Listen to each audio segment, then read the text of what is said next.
just rollers up to the flat and then it's through that gate.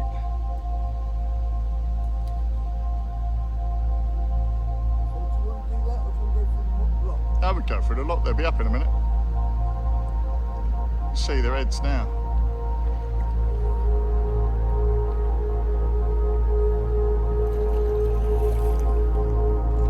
Needing a break, we rocked up on the Longbridges boathouse, which has got a great river frontage and is the home of the City Barge Boat Club of Oxford. They've got some pretty unusual rowing boats, including some Venetian style boats of the type shown here. These two young ladies were making the entire process look remarkably easy. If you live around here, this may be a great place to go to get some interesting waterborne activities under your belt. Because of lockdown, very friendly reception and clearly very skilled. Because of lockdown, there's a distance between us. We're learning to do it too. Oh. Just giving us a great learning experience and opportunity. Cool. Did you want to do a shout out for your club? Yes, we're City Barge, as on here. We've got a website. If anyone would like to come and have a taste. And you've also got that. Yes, yeah. Which is quite impressive. Very welcome. Cool. I shall be putting you onto YouTube. Fabulous, thank you. Oh. This is just to the north of Abingdon. And that is stock.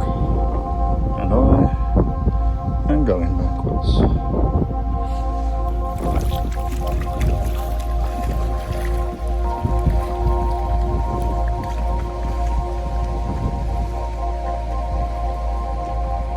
The next place is a must find. Look up the Nag's Head Island at Abingdon, for there be hidden treasure here. Look closely and the secret of how to find these tunnels will be revealed.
Stop off in Abingdon for the consumption of Haribo.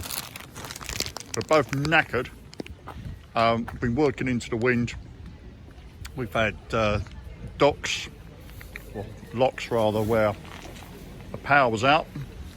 That was 40 minutes to get through that.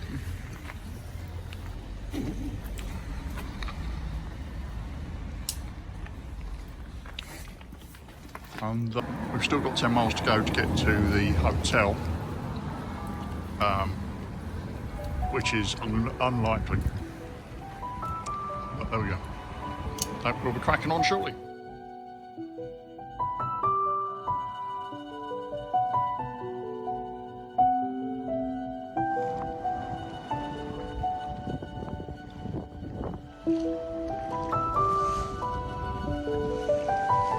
Unable to make it to the hotel that we'd provisionally booked, we tripped over the Bridge House Caravan Park just outside of Clifton, Hampton, and with, very conveniently, the Barley Mow pub right next door.